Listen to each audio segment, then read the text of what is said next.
எல்லாத்துக்கும் வணக்கம். நமது வாடிக்கையாளர் அனைவருக்கும் வணக்கம். அட்வான்ஸ் பொங்கல் வாழ்த்துக்கள். நம்ம லாஸ்ட் டைம் வந்து பார்த்தீங்கன்னா நியூ இயர் அன்னைக்கு நம்ம செலிப்ரேஷன் வச்சுருந்தோம். அதில் சில பேர் வந்து சார் எங்களால் வந்து கலந்துக்க முடியல அப்படின்ட்டு ரொம்ப வருத்தப்பட்டாங்க. அங்கேயே நாங்கள் வந்து நியூ இயர் கொண்டாடிட்டோம் சார், உங்களுக்கு வர முடியலன்னாங்க. பரவாயில்ல, வரேன்னு சொன்னவங்க வர முடியல, ஓகே பரவாயில்ல, அதுக்கு ஒன்றும் பண்ண முடியாது. அதுக்குண்டான வீடியோவெல்லாம் போடுனாங்க. அதில் நிறைய பேர் வந்து லேடிஸு ஃபேமிலியோடு வந்திருந்தாங்க. ஸோ நம்ம அதை பண்ண முடியல, சரிங்களா. அப்புறம் நிறைய பேர் வந்து நீங்கள் எனக்கு கிஃப்ட்டு வரல அப்படின்னு சொல்லியிருந்தாங்க. கிஃப்ட்டு வந்து பார்த்தீங்கன்னா நம்ம மிஷினில் இங்கே வச்சுருந்தோம், காமிக்கிறேன். நீங்கள் டோர் ஓப்பன் பண்ணிங்கன்னா நம்ம இந்த இடத்துல வச்சுருந்தோம். அவங்களுக்கு உள்ளுக்குள்ளே பாருங்கள், ஓப்பன் பண்ணி இந்த கேப்புக்குள்ளே வச்சுருந்தோம் கிஃப்டெல்லாம். ஸோ நீங்கள் நல்லா ஓப்பன் பண்ணி பார்த்தீங்கன்னா அதுக்குள்ளே இருக்கும். இன்னைக்கு காலையில் 2-3 பேர் ஃபோன் பண்ணாங்க. நம்ம பெங்களூருக்கு ஒரு 3 பேர்த்துக்கு மிஷின் போயிருந்தது. அவங்க பார்சலில் வரும்னு பார்த்துட்டு பார்சல் இல்லை அப்படின்னாங்க. அந்த டோர் ஓப்பன் பண்ணிங்கன்னா அதுக்குள்ளே நீங்கள் கேட்ட கிஃப்ட் எல்லாமே இருக்குது. ஸோ வந்து அது எங்கேயும் போகலை, நாங்கள் எல்லாத்துக்கும் உங்களுக்கு அனுப்பிச்சி வச்சுருக்கிறோம். அப்புறம் இன்னொரு கஸ்டமர் என்ன கேட்குறாங்கன்னா, சார் நீங்கள் வந்து இந்த நூலை வந்து எப்படி விற்கணும், எங்கெங்கே விற்கணும் அப்படிங்கிற மாதிரி நீங்கள் ஒரு வீடியோ போடுன்னு சொல்லியிருந்தாங்க. அதையும் நான் தெளிவாக சொல்லிடுறேன். நம்ம என்ன அப்படின்னா, இந்த நூல் வந்து நம்மளே 100% பைபேக் எடுத்துக்கிறோம், சரிங்களா. இது என்னென்ன யூஸ் ஆகுது அப்படிங்கிற விளக்கத்தை நான் தெளிவாக சொல்லிடுறேன். இது வந்து பார்த்தீங்கன்னா, இதில் பனியன் வேஸ்ட்டில் இருந்து நூலை பிரித்து எடுக்கிறதுக்கு எதனாலன்னு கேட்டிங்கன்னா, ஒரு வேஸ்ட் பனியன் வேஸ்ட் எடுத்துட்டீங்க அப்படின்னா இந்த அளவுக்கு வேஸ்ட்டு வருங்க, இந்த அளவுக்கு வேஸ்ட்டு வரும், சரிங்களா. இந்த வேஸ்ட்டு வந்து நம்ம துணியாக கொடுக்கும்போது, இந்த வேஸ்ட் நம்ம துணியாக கொடுக்கும்போது நீங்கள் எப்படின்னு கேட்டிங்கன்னா இந்த அளவுக்கு பெரிய வேஸ்ட்டாக வரும்.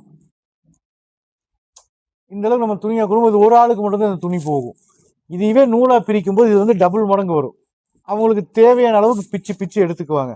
ஸோ நம்ம அதுக்காக தான் வந்து நம்ம பனியன் துணியாக கொடுக்காம அதை துணியை வந்து பிரித்து நம்ம நூலாக கொடுக்குறோம், சரிங்களா. இந்த நூல் வந்து எங்கெங்கே யூஸ் ஆகுது அப்படின்னா, பெட்ரோல் பங்கு, மெயினாக பெட்ரோல் பங்கில் வந்து பார்த்திங்கன்னா லாரிக்காரங்க வாங்கிக்குவாங்க.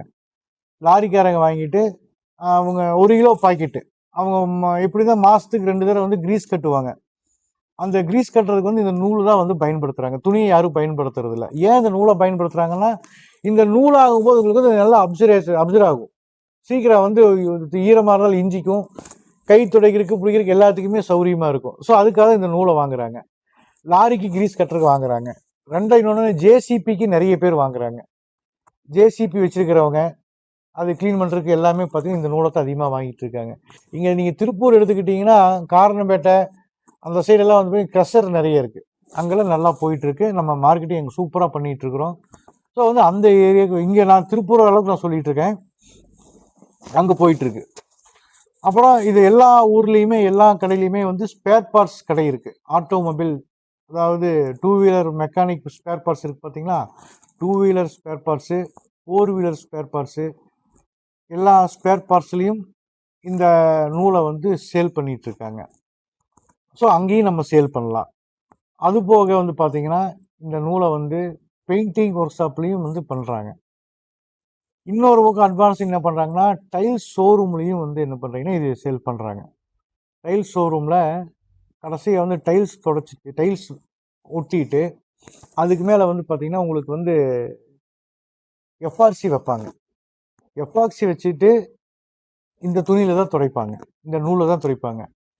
எஃப்ஆக்சி வச்சுட்டு துடைப்பாங்க. அது போக நார்மலான டைலில் வந்து பார்த்தீங்கன்னா ஒயிட் கலர் டைலாக இருந்ததுன்னா ஒயிட் கலர் மாவு போட்டு உள்ள டைல்ஸுக்கு தடவுவாங்க. எந்தெந்த 4 பக்கம் ஒரு டைல்ஸ் இருக்குதுன்னா அந்த டைல்ஸோட 4 கார்னர்லையும் இந்த மாவை போட்டு இதை வச்சு தான் துடைச்சிட்டு வருவாங்க. ஸோ அங்கேயும் இந்த நூல் வந்து யூசேஜ் ஆகுது. அதுபோக ஷோரூமில் நிறைய போயிட்டுருக்கு, பைக் ஷோரூம்லேயும் நிறைய போகுது, கார் ஷோரூம்லேயும் போகுது. ஒர்க் ஷாப்புக்காரங்க ஸ்பேர் பார்ட்ஸை வந்து கடையில் வாங்குவாங்க, ஆட்டோமொபைல் ஸ்பேர் பார்ட்ஸில் வாங்குவாங்க. இதே வந்து ஷோரூம்காரங்க பார்த்தீங்கன்னா அவங்க ஸ்பேர் பார்ட்ஸ் கடைக்கெலாம் போக மாட்டாங்க, அவங்ககிட்ட கம்பெனிலேருந்தே வந்துடும். ஸோ அந்த கம்பெனிக்கே நம்ம வந்து வேஸ்ட்டு துடைக்கிறதுக்கு அவங்களுக்கு தேவைப்படும், ஒர்க் ஷாப்காரங்களுக்கு, ஷோரூமில் இருக்கிற ஒர்க் ஷாப்காரங்களுக்கு. ஸோ அந்த இடத்துக்குமே வந்து இந்த நூல் வந்து பார்த்திங்கன்னா நம்ம டைரெக்டாக நம்ம சேல் பண்ணலாம், சரிங்களா. அதாவது வந்து நான் உங்ககிட்ட தெளிவாக ஒன்று சொல்ல விரும்பிச்சுக்கிறேன். நம்ம கஸ்டமருக்கு எல்லாத்துக்குமே தெரியும். நான் இது எதுக்காக நான் இந்த நேரத்தில் சொல்கிறேன்னா, இந்த இடத்துல எல்லாமே நூல் சேல்ஸ் ஆகிற ஏரியா நல்லா சேல்ஸ் ஆகிட்டு இருக்கு. சரிங்களா? இதை ஏன்டா எங்கிட்ட நீ சொல்கிற அப்படின்னு நீங்கள் கேட்கலாம். இதை வந்து எங்கிட்ட கேட்குறவங்க வந்து நம்மகிட்ட நூல் தனி எடுத்து வியாபாரம் பண்ணுறவங்க கேட்குறாங்க. மிஷினை எடுத்துட்டு சார் நான் மார்க்கெட்டிங் போய் சேல் பண்ணுறேன், நீங்கள் பைபேக் எடுக்கிறது ஓகே, நான் மார்க்கெட்டிங் போய் சேல் பண்ணுறேன், எனக்கு எங்கெங்கே சேல் பண்ணணும்னு சொல்லுங்கள் அப்படின்னு சொல்லி கேட்குறாங்க. ஸோ அவங்களுக்காகத்தான் நான் சொல்லியிருக்கேன். மற்றபடி வந்து நான் நூல் வந்து பைபேக் எடுத்துகிட்டு இருக்கேன், கம்பல்சரி எடுத்துகிட்டு இருக்கேன். அக்ரிமெண்ட் 14 வருஷத்துக்கு அக்ரிமெண்ட் போட்டு கொடுத்துட்ருக்கேன். போட்டு கொடுத்து நான் நூல் எடுத்துகிட்டு இருக்கேன். இதனால் வரைக்கும் நான் நூல் எடுக்காமல் யார்கிட்டையுமே இருந்தது கிடையாது. ஸோ எல்லாத்துக்குமே நான் நூல் எடுத்துகிட்டு இருக்கேன். அதே மாதிரி பார்த்தீங்கன்னா நம்ம அந்தளவு நம்ம நூல் சேல்ஸ் பண்ணிகிட்டு இருக்கோம். உங்களுக்கே தெரியும் நம்ம ஏரியாவில் நம்ம ஆஃபீஸ் வந்தீங்க அப்படின்னா நீங்கள் பார்த்தீங்க எப்போவுமே பசங்க வந்து பார்த்தீங்கன்னா நூல் உதறிட்டு இருப்பாங்க. இப்போ இருந்த நூலெல்லாம் இந்த ஏரியா பூரா நூல் அடுக்கி வச்சுட்டு இருந்தோம். இப்போ மேக்ஸிமம் வந்து நூல் வந்து நம்மகிட்ட காலி ஆயிடுச்சு. அந்தளவு நம்ம சேல் பண்ணிட்டு இருக்கோம். நான் உங்ககிட்ட ஒன்று தான் கேட்குறேன். சரிங்களா? நான் எடுக்கிறத வந்து நம்ம எப்படி வேணாலும் நம்ம பேசுறதை எடுத்துக்கலாம். நல்ல ஒரு விஷயத்தை நல்லா தெளிவாக புரிஞ்சுக்குங்க. நம்ம ஒரு விஷயத்த பேசுகிறோம் சொல்கிறோம் அப்படின்னோம்னா அதை நம்ம எப்படி வேணாலும் நீங்கள் எடுத்துக்கலாம். அதை ஆகாத மருமக கைப்பட்டா குத்தம் கால்பட்டா குத்தம் அப்படின்னு சொல்கிற மாதிரி நான் என்ன சொல்ல வரேன்னா, பைபேக் நாங்கள் எடுத்துக்கிறோம். எனக்கு அது போக நீங்கள் கடையில் மார்க்கெட்டிங் பண்ணி வியாபாரம் பண்ணுறது தாராளமாக பண்ணலாம். ஸோ அதுக்கு நான் உண்டான கடையில் சொல்லிட்டேன். இன்னொரு விஷயம் என்னன்னு கேட்டிங்கன்னா, நான் எப்படி நூல் வியாபாரம் பண்ணுறேன் நல்லா தெரிஞ்சுக்குங்க. நான் நூல் வியாபாரம் பண்ணிட்டு தான் இருக்கிறேன். எனக்கு வந்து குறைஞ்சது ஒரு நாளைக்கு 2 டன் நூல் உள்ளே போகுது. வாரத்துக்கு வந்து பார்த்தீங்கன்னா 50 மூட்டை நூல் வெளியே போகுது, 60 மூட்டை நூல் உள்ளே வருது. ஸோ நான் கம்பல்சரியாக வந்து வாரமாக நான் வந்து 50 மூட்டை நூலை வந்து நான் சேல் பண்ணிகிட்டே இருக்கேன்.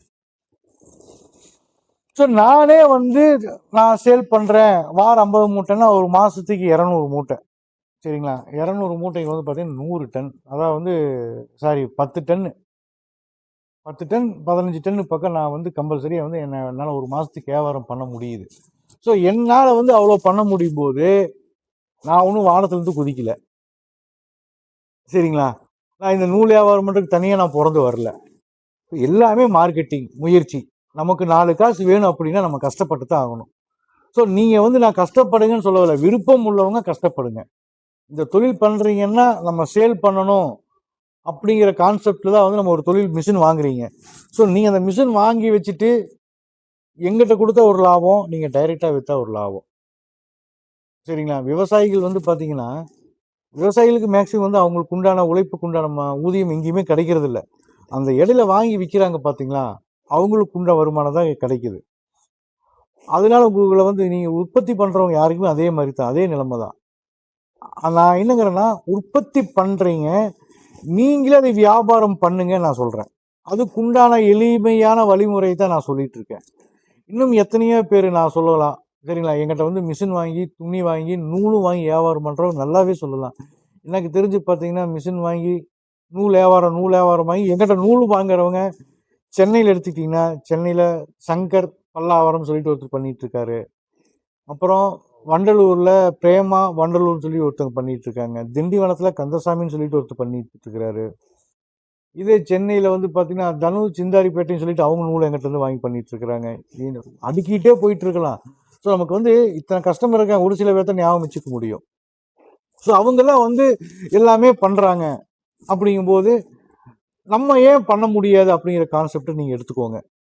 நான் 80 ரூபாய்க்கு நான் கொடுக்குறேன், நீங்கள் வெளியே கொடுத்தா கம்மியாக ஹோல்சேலாக கொடுத்தா 100 ரூபாய்க்கு கொடுக்கலாம், பேக்கெட் பண்ணி விற்றா 150 ரூபாய்க்கு பேக்கெட் பண்ணி விற்கலாம். ஸோ டபுளுக்கு டபுள் உங்களுக்கு வருமானம் வருது. இது நீங்கள் பண்ணுறதில்ல அப்படிங்கிற காரணம் எனக்கு தெரியும். சரிங்களா? நான் சொல்கிறேன், நல்லா கேளுங்க. நூல் ஓட்டுறீங்க, மிஷினில் ஓட்டுறீங்க. மிஷினில் ஓட்டும் போது இந்த நூல் கம்பல்சரி நீங்கள் க்ளீன் பண்ணணும். க்ளீன் பண்ணிங்கன்னா இந்த மாதிரி டஸ்ட்டு வரும். அவ்வளோதான். இது வந்து பார்த்தீங்கன்னா பசங்க க்ளீன் பண்ணியிருக்காங்க, க்ளீன் பண்ணி கொஞ்சம் டஸ்ட்டு வருது. ஸோ நீங்கள் ஆரம்பத்தில் நீங்கள் ஓட்டும் போது டஸ்ட்டு வரத்தான் செய்யும், வராமல் இருக்காது. ஸோ டஸ்ட்டு வரும்போது நீங்கள் வந்து அதை அங்கலாப்படக்கூடாது. அடடா என்னடா இவ்வளோ வேஸ்ட்டாக போகுது, நீங்கள் அங்கலாப்படக்கூடாது. அந்த டஸ்ட்டெல்லாம் ரிமூவ் பண்ணிவிட்டு நல்லா க்ளீன் பண்ணிவிட்டு நீங்கள் வந்து வியாபாரம் பண்ணிங்கன்னா மட்டுமே தான் மறுபடியும் உங்ககிட்ட வந்து நூல் வாங்குவாங்க. சரிங்களா? இல்லை அப்படின்னா இந்த நூல் வந்து வாங்க மாட்டாங்க. முதல் வந்து பார்த்தீங்கன்னா நமக்கு வந்து இதில் நட்டமாருக்கு வாய்ப்பு கிடையாது. ஸோ நீங்கள் அசல் வந்தால் போதும், அசல் வர அளவுக்கு வந்து நீங்கள் மிஷினை ரன் பண்ணணும். அதே மாதிரி நீங்கள் 100 கிலோ 200 கிலோ வெளியில் வந்து உங்களுக்கு வந்து மிஷினில் ஓட்டுற நூல் வந்து அவ்வளோ தூரம் குவாலிட்டி வராது. நீங்கள் குறைஞ்சது ஒரு 500 கிலோவாவது நீங்கள் வந்து இந்த மிஷினில் வந்து நீங்கள் நூலை பிரித்து எடுத்தீங்கன்னா தான் அதோட குவாலிட்டி வந்து அதுக்கப்புறம் தான் வரும். அது வரைக்கும் என்னென்னு கேட்டிங்கன்னா அந்த மிஷினில் வந்து நம்ம ஒரு ஒயர் கொடுத்துருப்போம். அது வந்து பார்த்திங்கன்னா ஓட வந்து மழுங்கும். ஃபஸ்ட்டு ஸ்டார்டிங்கில் ஊசியாக இருக்கும். நம்ம ஓட்ட தான் வந்து என்ன ஆகுன்னா அந்த ஊசி வந்து அந்த ஷார்ப்னஸாக இருக்கும். அந்த ஷார்ப்னஸ் ஓட என்ன ஆகும், அது அப்படியே மெதுவாக நைஸ் ஆகி மங்குன மாதிரி ஆயிரும், அந்த மொழுக்குன்னு ஆயிரும். சரிங்களா? மழுங்கிரும், அந்த ஷார்ப்னஸ் வந்து மழுங்கிரும். அப்படிங்கும்போது உங்களுக்கு நூல் வந்து வேஸ்டேஜ் அதிகமாக வராது. அது ஒரு காரணம். சரிங்களா? மறுபடியும் எனக்கு வேஸ்டேஜ் வருது அப்படின்னு சொல்கிறவங்க இந்த மிஷினில் எப்படி விட்டாலும் நூலாக வந்துடும் நினைக்கிறாங்க. அது தப்பு. நான் எல்லாத்திட்டையும் சொல்லியிருக்கேன். நீங்கள் வந்து அந்த நீடில் லைன் பார்த்து நேராக ஓட்டிங்கன்னா உங்களுக்கு வந்து நூலாக போகும். அந்த நீடில் லைனை மறைச்சி குறுக்கு விட்டிங்கன்னா திரியாக போயிடும், அரைச்சிரும். ஸோ உங்களுக்கு அந்த நூல் வந்து வியாபாரம் பண்ண முடியாது. அது யாரும் வாங்க மாட்டாங்க, அது வந்து டஸ்ட்டாக போயிடும். ஸோ இதுதான் கான்செப்ட். சரிங்களா? அதே மாதிரி எங்கிட்ட கொடுங்க, நான் எடுத்துக்குவேன். இந்த வந்து லைஃப்லாம் நான் எடுத்துக்குவேன். அது எந்த மாற்று கருத்தும் கிடையாது. ஆனால் என் வீட்டில் ஒய்ஃப் ஓடுது, நான் சும்மா தான் இருக்கேன், என் ஒய்ஃப் மிஷினை ஓட்டுறாங்க, நான் சும்மா தான் இருக்கேன் அப்படின்னு கேட்டு எங்கிட்ட மார்க்கெட்டிங் பண்ணுறவங்களுக்கு தான் இந்த நான் டிப்ஸை நான் சொல்லிட்டு இருக்கேன். ஸோ நீங்கள் அதனால வந்து அவங்களுக்கு மட்டும்தான் இது வந்து செல்லுபடி ஆகும். மற்றபடி வந்து நீங்கள் யாரும் தப்பாக நினச்சிக்காதீங்க. பைபேக் இல்லைன்னு நினச்சிக்காதீங்க. 100% பைபேக் இருக்குது, நாங்கள் பண்ணிட்டு தான் இருக்கிறோம். ஸோ இதில் வந்து எந்த மாற்று கருத்தும் இல்லை. ரெண்டாவது, இது என்ன விலைக்கு விற்கலாம் அப்படிங்கிறதெல்லாம் எங்கிட்ட கேட்குறாங்க. நான் வந்து எல்லாத்துக்கும் நம்மகிட்ட நூல் வாங்குறவங்க எல்லாத்துக்கும் நான் சொல்லியிருக்கேன். இந்த நூலை வந்து இந்த கிராம் இவ்வளோ பாயிண்ட் நம்ம ஒரு லிஸ்ட்டு வச்சுருக்கோம், ஒரு சேட் ஒன்று வச்சுருக்கிறோம். அந்த சேட்டில் நூல்லையே நம்ம போட்டு கொடுத்துருவோம். என்னென்ன பண்ணணும், எங்கெங்கே நம்ம என்ன கிராமுக்கு எவ்வளோ அமௌண்ட்டு அப்படிங்கிறதையும் நம்ம தெளிவாக நம்ம ஒரு பிரிண்ட் அவுட் எடுத்து நம்ம வந்து அந்த நூல் மூட்டையில் போடும்போது நாங்கள் போட்டு வச்சுருவோம். சரிங்களா? இது வந்து இப்போ நம்ம இன்றைக்கி நம்ம போடுற வீடியோ எதுக்காகன்னு கேட்டிங்கன்னா, இந்த நூலை வந்து எங்கெங்கே விற்கலாம், யார் வாங்குவாங்க அப்படிங்கிறத நம்ம தெளிவாக சொல்லிட்டோம். அதே மாதிரி வந்து பார்த்திங்கன்னா நூல் வாங்குறவங்களுக்கும் நம்ம வந்து நம்மக்கிட்ட நூல் வாங்கி நான் வியாபாரம் பண்ணுறேன் அப்படிங்கிறவங்களுக்கு நம்ம வந்து இலவசமாக நம்ம வந்து டெலிவரி பண்ணி கொடுக்குறோம். டோர் டெலிவரி நம்ம இலவசமாக பண்ணி கொடுக்குறோம். ஏன்னா இது வந்து எதுக்காக நீங்கள் வந்து இலவசமாக பண்ணுறீங்க அப்படின்னு கேட்குறீங்க. என்னால் முடிஞ்சது நான் பண்ணுறேன், முடிஞ்ச உதவி. சார் எங்கிட்ட மிஷின் வாங்க பணம் இல்லை, நான் வந்து நூல் வியாபாரம் பண்ணி அதுக்கப்புறம் மிஷின் வாங்கிக்கிறேன் அப்படின்னு சொல்கிறவங்களுக்கு நான் வந்து இது நான் பண்ணிகிட்ருக்கேன். அதனால் வந்து நீங்கள் கண்டிப்பாக வந்து நீங்கள் நூல் வாங்கும்போது உங்கள் இடத்துக்கே நான் வந்து இலவசமாக நான் டெலிவரி பண்ணி கொடுத்துருவேன். அதனால் வந்து நீங்கள் எதை பற்றியும் கவலைப்பட வேணாம்.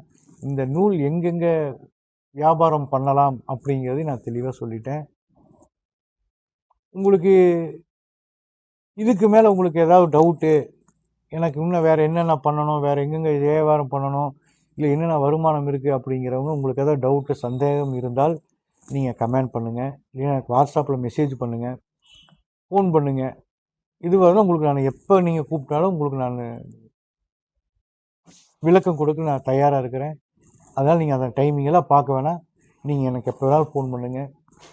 இந்த முக்கியமான விஷயம் இந்த தருணத்தில் இன்னொரு விஷயம் என்ன சொல்ல போகிறேன்னா, சார் நாங்கள் பொங்கலுக்கு தை 1 பிறந்தோடனே நாங்கள் மிஷின் எடுக்கலான்னு இருக்கோம்னு சொல்லி எனக்கு ஏகப்பட்ட பேர் சொல்லியிருக்கிறாங்க, அட்வான்ஸ் கொடுத்துருக்காங்க.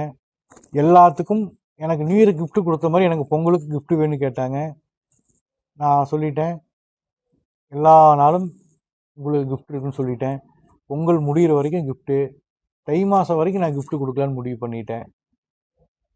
சரிங்களா? தை மாதம் முடிகிற வரைக்கும், தை 1லேருந்து தை 30 வரைக்கும் இலவச பரிசு கொடுக்குறோம். நாங்கள் வாங்கி வச்சுட்டோம், எல்லாத்துக்கும் பரிசு இருக்குது. அதனால் நீங்கள் யாரும் கவலைப்பட வேணாம். அதனால் எல்லாத்துக்கும் நம்ம பரிசு கொடுக்க போகிறோம்.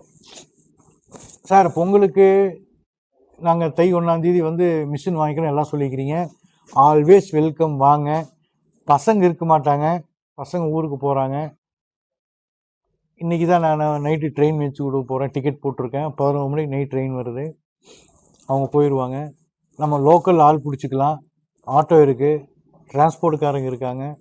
ஸோ வந்து நம்ம எல்லாமே டெலிவரி கொடுத்துக்கலாம். நான் எதுக்காக நான் பசங்க இருக்க மாட்டேன்னு சொல்கிறேன்னா, நீங்கள் வரும்போது ஆட்டோ எடுத்து வந்தால் கூட ஒரு ஆளை கூப்பிட்டு வந்துடுங்க, இல்லைன்னா டிரான்ஸ்போர்ட்டில் நாங்கள் புக் பண்ணிடுவோம். இருந்தாலும் நான் சொல்கிறேன், பொங்கலுக்கு லீவு பசங்களுக்கு மட்டும்தான் லீவு, எங்களுக்கு லீவு கிடையாது. நீங்கள் எப்போ வேணாலும் கூப்பிடுங்க, நாங்கள் கம்பெனி ஓப்பன் பண்ணி கம்பெனியில் இருந்தால் நீங்கள் மிஷின் எடுத்துக்கலாம். மேக்ஸிமம் காலையில் 9 மணி டு மத்தியானம் 1 மணி வரைக்கும் நாங்கள் கம்பெனியில் இருப்போம்.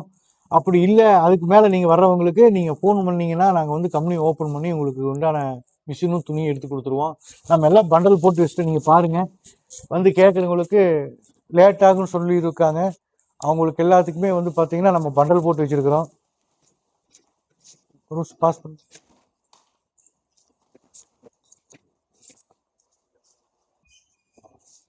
எல்லாமே 50 நாங்கள் பண்டல் போட்டு வச்சிட்டோம். கிட்டத்தட்ட பார்த்தீங்கன்னா ஒரு 150 பண்டல் போட்டு வச்சுருக்கிறோம். எல்லாம் இப்போதைக்கு 150 பண்டல் போட்டு வச்சுருக்கோம். நீங்கள் 250 பண்டல் போட்டு வச்சுருக்கோம். நீங்கள் வந்து எப்போ வேணாலும் நீங்கள் வந்து ஈஸியாக இருக்கிறதுக்காக வந்து பண்டல் ஆல்ரெடி போட்டு வச்சுட்டோம். இல்லைன்னா வந்து அதை வெயிட்டை போட்டு அது வந்து எடுத்துகிட்டு பிடிச்சிட்டு கிடக்கணும். இது உங்களுக்கு ஈஸியாக இருக்கிறதுனால நாங்கள் எல்லாமே போட்டு வச்சிட்டோம். இது இருக்குது, பின்னாடியும் இருக்குது. வந்து காமிச்சிடும். இது லைட் போட்டுரும், நிதிஷ் லைட் போட்டுரும். அங்கே சுவிட்ச் பண்ண இங்கே எல்லாத்தையும் பண்டல் போட்டு இங்கே இருக்குப்பா சுவிட்சு. ஓ சீமான் இருக்கு, பண்டல் போட்டிருக்கோம். அதனால் வந்து ஒரு 250 பண்டல் பக்கம் போட்டு வச்சுருக்கோம். நீங்கள் எப்போனா வந்து நீங்கள் எடுத்துக்கலாம், அதில் எந்த டைமிங் ஆகாது.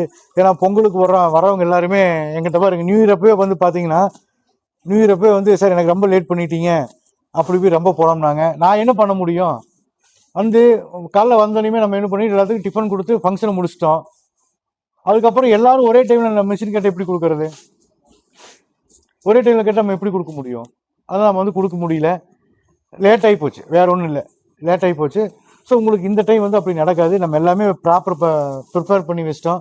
ஒரு மிஷினை நான் பேக் பண்ணியிருப்பேன், மிஷினுக்கு வந்து இறங்கிருச்சு. மிஷின் இன்னைக்கு தான் வந்து இறங்கியிருக்கு. இந்த லைனில் வந்து பார்த்தீங்கன்னா ஒரு 7 மிஷின் வந்து இறங்கியிருக்கு. நம்ம வந்து போன டைம் ஏன் நம்ம லேட் ஆயிடுச்சு அப்படின்னு கேட்டிங்கன்னா, எல்லாத்துக்கும் வந்து கம்பல்சரியாக வந்து நம்ம ஓட்டி பார்த்து அதுக்கப்புறம் தான் பேக் பண்ணணும். அதனால் இப்போ என்ன பண்ணலாம்னா, நாங்கள் மிஷினில் பேர் வச்சுட்டு இப்போ அவங்கவுங்க பேர் போட்டு மிஷின் இப்போ அதை தான் பண்ண போகிறோம். இப்போ மணி 7:30 மணி ஆச்சுங்க, சாரி 8 மணி ஆச்சு. இப்போ நாங்கள் என்ன பண்ணிக்கிறோம்னா, புக் பண்ணி ஒரு எத்தனை பேர் புக் பண்ணியிருக்காங்க, 11 பேர் புக் பண்ணியிருக்காங்க இப்போ வரைக்கும். அந்த 11 பேருக்கு என்ன பண்ணிக்கிறோம், அவங்கவுங்க பேரை போட்டு மிஷினில் வீடியோ எடுத்து அவங்களுக்கு வாட்ஸ்அப் அனுப்பிச்சிட்டு அந்த மிஷினை தனியாக வந்து என்ட்ரி பண்ணி பேக் பண்ணி வச்சலான்ட்டு இருக்கோம். ஸோ எங்களுக்கு பொங்கல் டைம் அப்போ கூட்டமாக இருக்குது. எல்லாருமே வியாழக்கிழமை வரேன்ட்டு இருக்காங்க. வியாழக்கிழமை மதியானம் காலையில் பொங்கல் வச்சுட்டு மதியானத்துக்கு மேலே வரேன்ட்டு இருக்காங்க. அப்படித்தான் நாங்களும் வர சொல்லியிருக்கோம். எங்களுக்கு காலையிலேருந்து 11 மணிக்கு ஆஃபீஸ் வந்துடுவோம், 11 மணிக்கு மேலே வாங்கிட்டு இருக்கோம். எல்லாரும் 11 மணிக்கு மேலே வரேன் இருக்காங்க. இன்னும் நாளைக்கு இருக்குது புக்கிங் இருக்குது, இன்னும் நாளானி செவ்வாய்க்கிழமை புக்கிங் இருக்குது, புதன்கிழமை புக்கிங் இருக்குது. யார் யார் புக்கிங் பண்ணுறாங்கன்னு எங்களுக்கு தெரியாது. ஸோ அதனால என்ன பண்ணிட்டோம்னா, இப்போ ஸ்டார்ட் பண்ண போகிறோம். அதுக்கு தான் பசங்க வந்து சாக் பண்ணுறதுக்கு தான், பேக் பண்ணுறதுக்கு தான் கட் பண்ணிகிட்டு இருக்காங்க, சாக்கை கட் பண்ணிகிட்டு இருக்காங்க. நம்ம பேக் பண்ண உங்களுக்கே தெரியும் நம்ம எப்படி பேக் பண்ணுவோம் அப்படின்னு. ஸோ அதெல்லாம் ரெடி பண்ணி வச்சுட்டு இருக்காங்க. இப்போ நம்ம ஒவ்வொரு மிஷினை வெளியே எடுத்து கவரை கட் பண்ணி ஓட்டி செக் பண்ணி யார் யாருக்குன்னு சொல்லி பேர் எழுதி மிஷின் பேக் பண்ண போகிறோம். அவங்க ஓகேன்னா சாக் பேக்கிங் பண்ணிடுவோம், இல்லை ஓட்டி ரெடியாக வச்சுருவோம். வந்ததுக்கப்புறம் டக்குன்னு பேக் பண்ணி டெலிவரி பண்ணி கொடுத்துருவோம். ஸோ உங்களுக்கு இன்றைக்கி வந்து இந்த டைம் வந்து டெலிவரிக்கு எந்த பிரச்சனையும் வராது, லேட் ஆகாது. ஸோ கம்பல்சரி நாங்கள் பண்ணி கொடுத்துருவோம். சரி, எதாக இருந்தாலும் கால் பண்ணுங்கள், நமக்கு டைம் ஆகிடுச்சு, மறுத்து பேக் பண்ண போகணும். சரிங்களா, எதாக இருந்தாலும் வாட்ஸ்அப் பண்ணுங்க, ஃபோன் பண்ணுங்கள், மெசேஜ் பண்ணுங்கள். நன்றி, வணக்கம்.